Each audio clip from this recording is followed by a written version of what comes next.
I don't think that will change. I think it will take a much longer term process of people on both sides understanding the futility of these, the violence and the military operations, and understanding that the only way to get out of the cycle is for both sides to renew their political leadership, which is necessary, vital and critical for both sides to have real representation towards a solution. And the understanding that nobody's going to just disappear, that we're going to have to figure out a way to work together.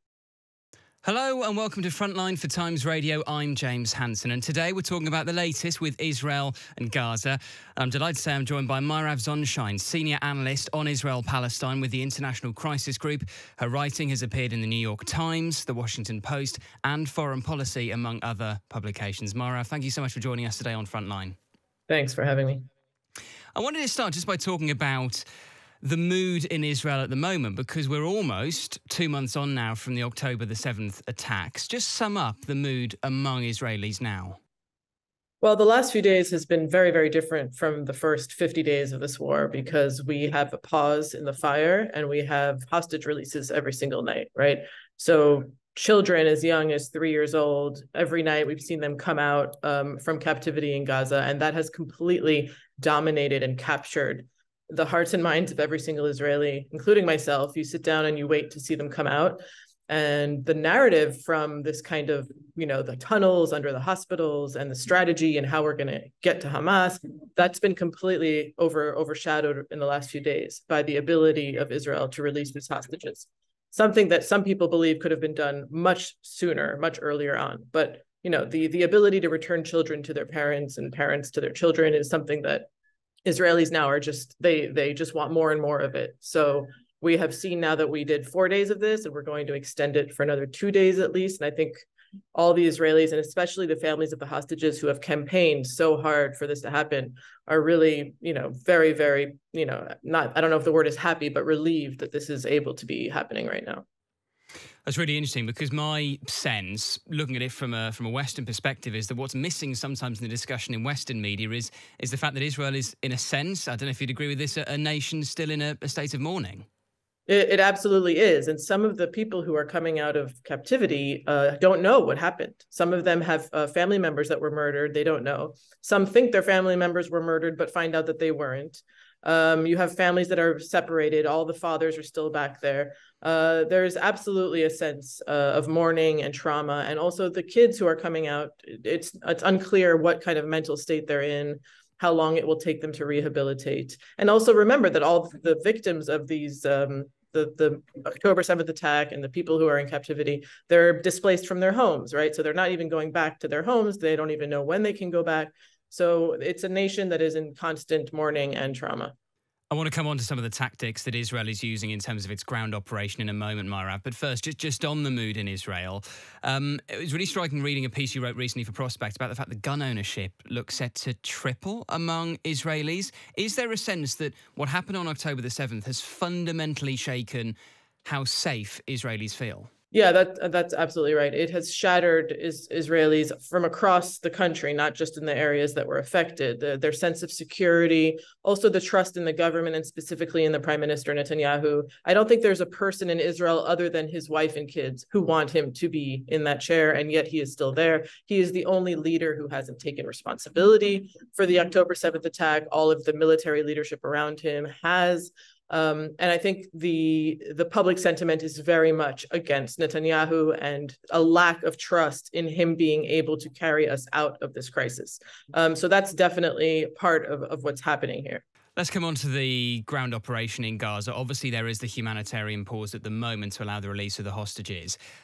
Broadly speaking, is there still overwhelming support in Israel for the ground operation in Gaza? I mean, I think there's consensus across the board, political spectrum and in the public, that Hamas cannot remain in Gaza as an authority. I'm sure there are some Israelis, maybe not many, that are maybe doubtful or hesitant about how that's going to happen, how Israel will do it.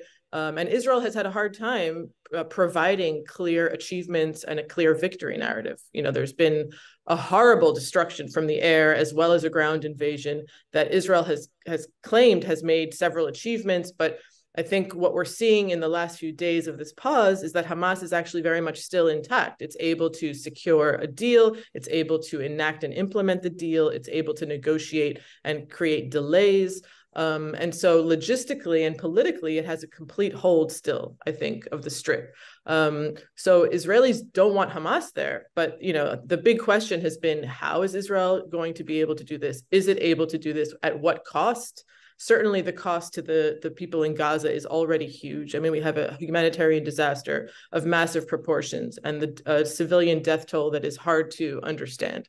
So Israelis, for them, that registers less. But what does register for them is the fact that they have kids 18, 19, 20 years old, also reservists who are older, who are all deployed in Gaza with no end in sight. So, I don't know how long that's going to be able to last. Israel's objective is still to eliminate Hamas, but I mean, it is interesting as to whether that is feasible. What does eliminating Hamas look like? Are we talking purely about the military leadership? Are we talking about their political support? It's a difficult one. How much is the debate now turning to that in Israel, Mairav? I really think that debate is only happening in small circles of government and policy. I don't think the average Israeli is really concerned with that right now. The primary concern is returning the hostages. But if we do look at Israel's military strategy, I think we'll see that it's doubling down on the same kind of operations that it has done in Gaza in all the previous rounds, which is essentially a formula of destruction to create deterrence. But that doesn't add up to its objective, which is to eradicate Hamas. And I think when it says eradicate Hamas, it means to severely incapacitate its military capabilities and also to make sure that its leadership is either dead or exiled. But currently, I just don't see that happening in any kind of clear time frame. And the establishment has said this could take years. So nobody really understands what that could look like. But I think there are Israelis who understand that just military operations with no political or diplomatic element are bound to fail, right? Because what are you going to do with the millions of people in Gaza and in the West Bank that want a state, that want rights, that want to be at the table to lay their claims for self-determination? That's not going to go away no matter how many Hamas militants you kill. How many Israelis would you say draw a distinction between Hamas and the people in Gaza? I mean, it's a good question. I think on the right side of the political spectrum, which kind of tends to be the majority in Israel, there is not really a distinction because they say this is a generation that has brought up only knowing Hamas. They house them in their hospitals. Even the staff, the medical staff must have either known or was pressured about it. I think it's hard for most Israelis to really distinguish between them. I think, of course, there are Israelis who do, and there are Israelis who are, not happy about, having so many civilians killed. But I think they feel that there's just no other choice because of the way that Hamas is embedded into such a small area. And the way in which Palestinians, as far as Israel is concerned, they elected Hamas. It was a very long time ago. It's been 16 years, but they elected Hamas. And it's also important to remember from the Palestinian perspective that this doesn't justify violence, but there's been many, many attempts over many years, both from Gaza, but also in the West Bank and the Palestinian diaspora, at nonviolent efforts, whether it's sanctions or boycott or protests. Those have been met with extreme force as well by Israel, right? There's been a rejectionist policy for so long that, the Palestinians have no other recourse. And I think Israelis don't fully understand that. That's really interesting. So do you think, in a way, Mairav, the conflation by some Israelis between Hamas and the people in Gaza explains, in a sense, some of the IDF's tactics, in particular around civilian infrastructure? Now, it's worth saying, of course, the IDF would argue that a lot of that civilian infrastructure is used to shield military infrastructure. But do you think that partly explains those tactics? I think it does partly explain. I think the October 7th attack, which was unprecedented for Israel, I mean, the scope of it, the depth of it, the amount of war crimes, I mean, the allegations of rape, all the things that are starting to come through, that's something that Israelis have not experienced. And the, veracity or the ferociousness of that attack is in part what I think makes most Israelis today feel like they're just not capable emotionally of really, understanding or having empathy for the other side. It's just the attack was so extreme. And it also, I mean, it kind of wiped out certain communities. There's, 90 funerals in a single village. So I think just the capacity at this point for them to relate to the other side. Both sides now are further away from humanization of the other than I think they've ever been at any point in time. Do you think that will change with the release of more of the hostages? I don't think that will change. I think it will take a much longer term process of people on both sides understanding the futility of these, the violence and the military operations, and understanding that the only way to get out of the cycle is for both sides to renew their political leadership, which is necessary, vital and critical for both sides to have real representation towards a solution. And the understanding that nobody's going to just disappear, that we're going to have to figure out a way to work together. Yeah, we'll come on to the political leadership of both Israel and Hamas, and also indeed the West Bank more broadly in a moment. I just wanted to ask you about if not a sort of an objection on humanitarian grounds to some of the tactics being deployed by the IDF, is there a growing debate in Israel about the wisdom of them? I mean, for example, you mentioned in one of your pieces recently that I think 45% of the housing stock in Gaza has now been destroyed. I mean, whether that might longer term actually fuel support for Hamas, and whether some of the tactics being deployed by Israel on the ground may end up being counterproductive. Is there any discussion around that at the moment? Unfortunately, I don't think that there is. Also, even just the reporting and images of what's happening in Gaza are not really being related here. I'm sorry for the background noise.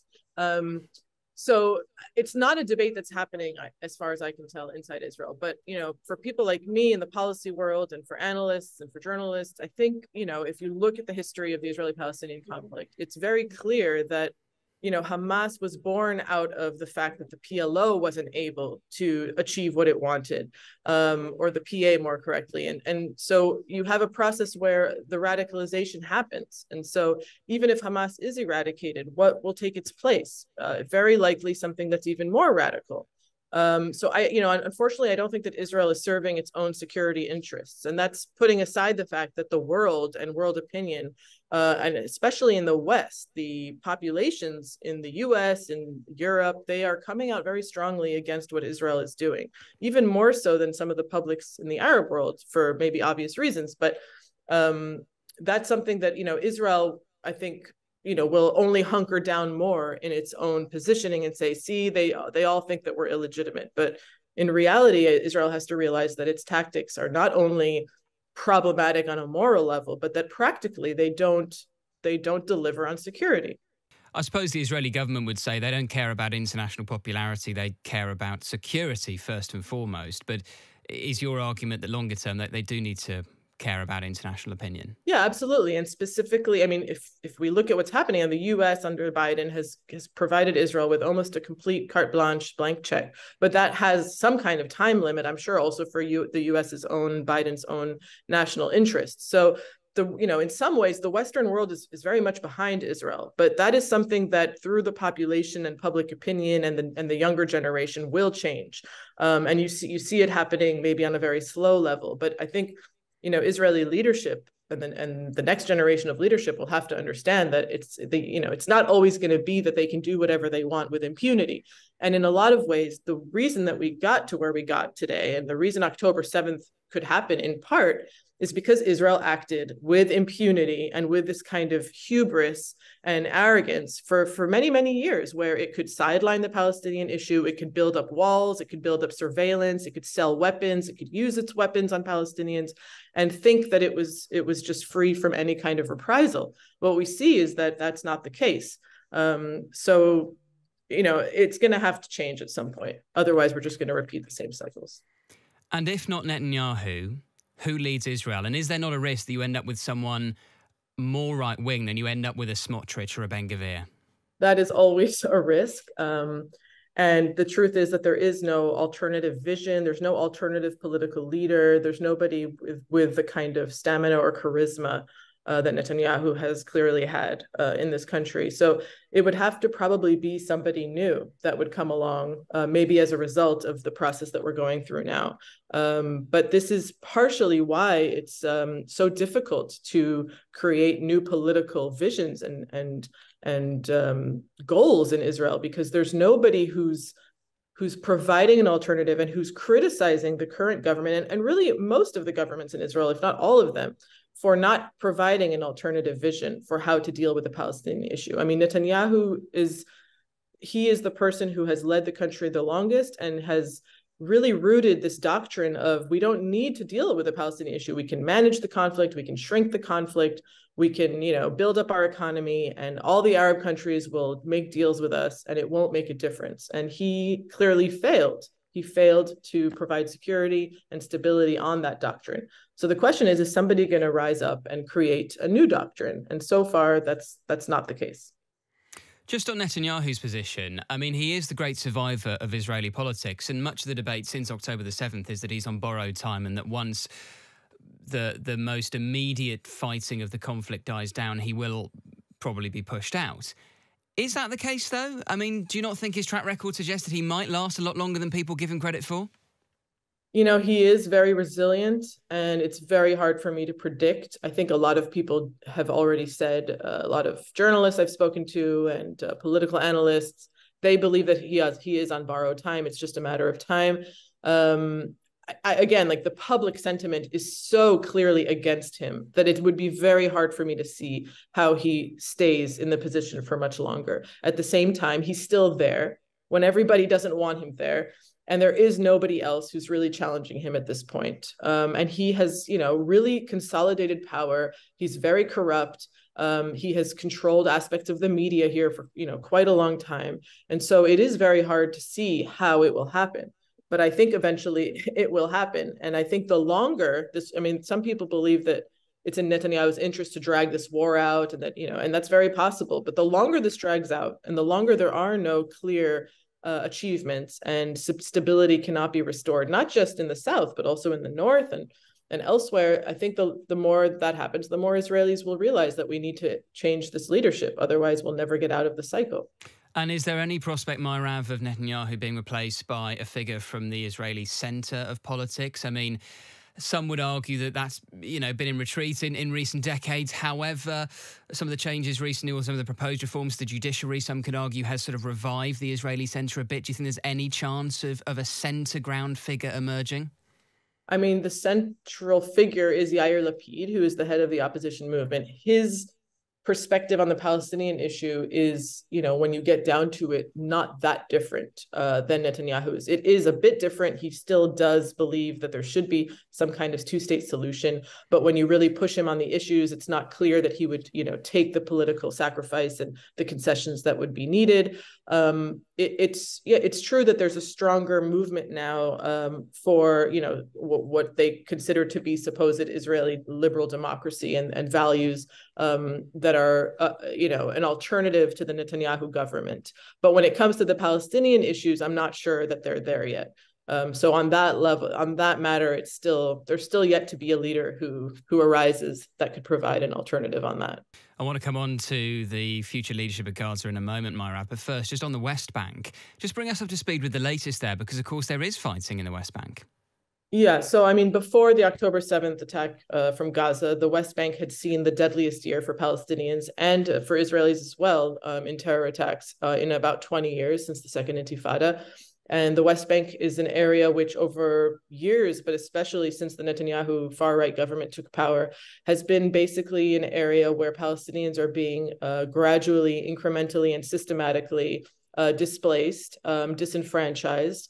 The 60% of the West Bank, that is where the settlements are, that is technically under full Israeli control, even though Israel controls all of it, has been just a site of constant intimidation and violence against Palestinians. We're talking about rural communities that are spread out. About 1,000 of them have been displaced since October 7th. And then you also have at the same time armed groups. These are basically teenagers and very young Palestinians who have grown up with nothing other than Israeli occupation, and they don't have the memory of how hard Israel hit the West Bank in the Second Intifada in the early 2000s. And so they're picking up arms, and there is a much bigger flow of arms through Jordan and in other ways. And they're in places like Jenin and Nablus, which is also areas, and for example, Nablus, where the settlers run wild and free and do as they please and act with total impunity, terrorize Palestinians. And in turn, you have Palestinians who are arming themselves and trying to shoot at soldiers who come in and raid and make arrests. I mean, you've had sweeping arrests of Palestinians across the West Bank, especially since October 7th. So you have a very, very volatile situation. And you have an Israeli government that it was doing it before in a more, covert way, but now openly saying we will take control of this entire area. We will build more and more settlements. Some of the ministers in government openly say that we're just going to take it all, and the Palestinians can either be second class, remain that way, or leave, or we're going to kill them. I mean, this is very much an open platform. So the West Bank is under severe Israeli control. And it's very possible that it could explode there as well. It's just a different scenario because Israel has much more of a hold on the people there.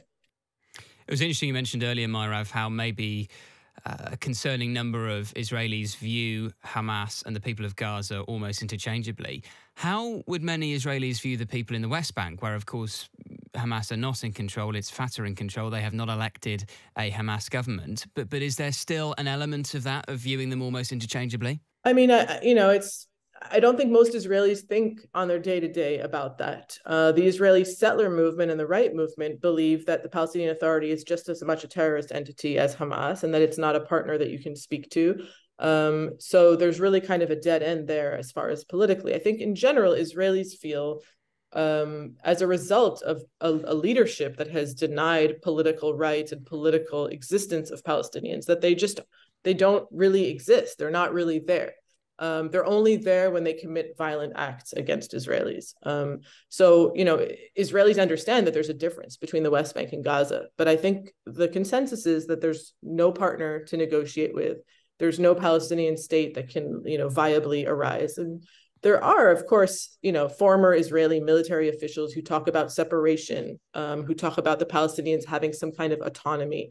But if you look at, the situation on the ground, you have 500,000 Israeli settlers there. You have Palestinian communities that are put into more and more kind of Bantustan type areas. It's very hard to see how you move from there. But Israelis are, currently they're not really preoccupied with that. That doesn't interest them. Let's say Israel is successful at eliminating the leadership, certainly the military leadership of Hamas in Gaza. What then replaces Hamas? Do you have the Palestinian Authority taking over? Do you have some form of Israeli-led authority? Would that be manageable at all? How do you see it playing out?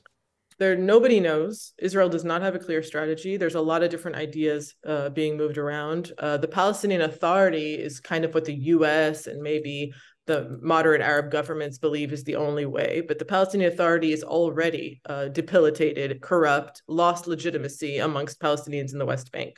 So it would need to have some kind of renewal. There would need to be new Palestinian leadership. But even then, there would, likely have to be some kind of, reconciliation or power sharing or some kind of cooperation between elements of Palestinian identity, national leadership in Gaza, which would be the remnants of Hamas or other groups that exist in Gaza. Like the Palestinian Authority can't just come in and replace it. Certainly not on the back of Israeli tanks. It's not going to work. So there has to be some kind of renewal that could be in the form of elections, or it could be in different ways over a longer period of time.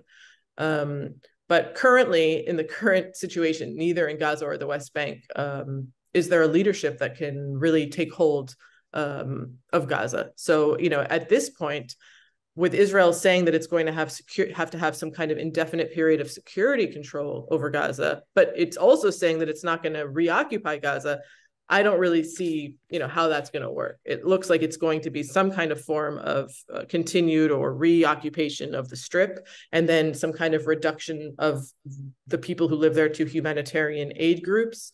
And then, we'll have to see. I mean, a lot of this will depend also on how the US, Qatar, Egypt, and even Saudi Arabia, how they all decide, both in terms of the economic funding of the Strip and also their political engagement, how they're going to be able to, to make this work. But at this point, I don't think nobody understands what's going to happen there.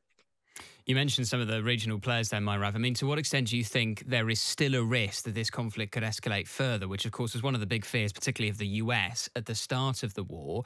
Do you still see that as an immediate danger? It's always a danger, especially when you have a kind of an endless war that doesn't have a clear ending, and neither side has a clear victory narrative. So the longer this goes on, the more miscalculations can happen, specifically with Hezbollah in the north. But the truth is that what we've seen is that despite the axis of resistance, of the proxies of Iran in Lebanon, in Syria, in Iraq, and also the Houthis in Yemen, they have all been engaged in some kind of level of below war threshold against Israel.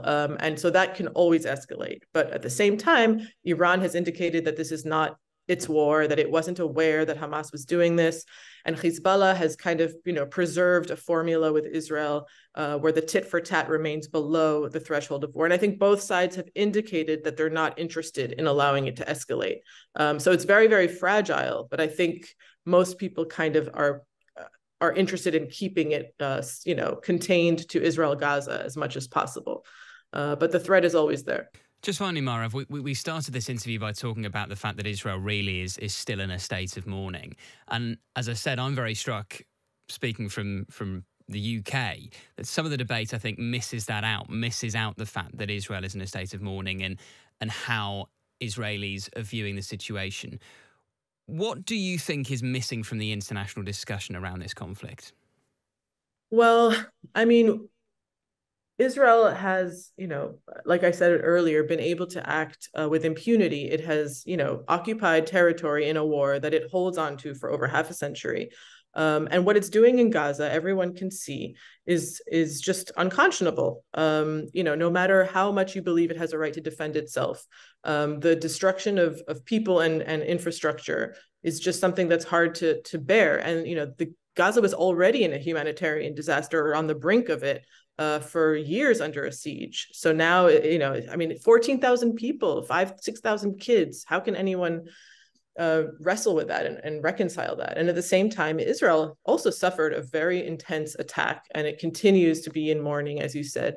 I think people have just, the pro-Palestine movement, as we, in the different ways that we might understand it, has been working for very, very long to challenge Israel's kind of hegemony on this issue, and the US and Europe's backing of Israel on this issue. And so now we're seeing some of that start to come apart. So I think for some people, it's hard to see that Israel is also a victim here, because it's been an oppressor and it's been an occupier for so long.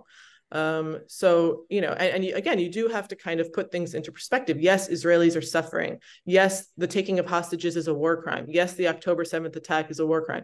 But Israel also holds tons, I think about 2,000 Palestinians in jail without any charges in what it called administrative detention. Some of them are children. It goes in and raids the West Bank and takes kids away from their parents for 48 hours sometimes without letting them know. I mean, I could go on and on about what Israel does to Palestinians. And so I think the world now is just kind of like fed up and wants to see, when I say the world, I don't mean the governments, I mean the people. They want to see some kind of change. They want to see Israel also have to make some kind of concession or sacrifice. So I think that's kind of at the root of some of the I think, and I feel it too, the difficulty of people to understand that Israelis are also sometimes victims. Mairav, really, really appreciate your insight and analysis. Thank you so much for joining us today on Frontline.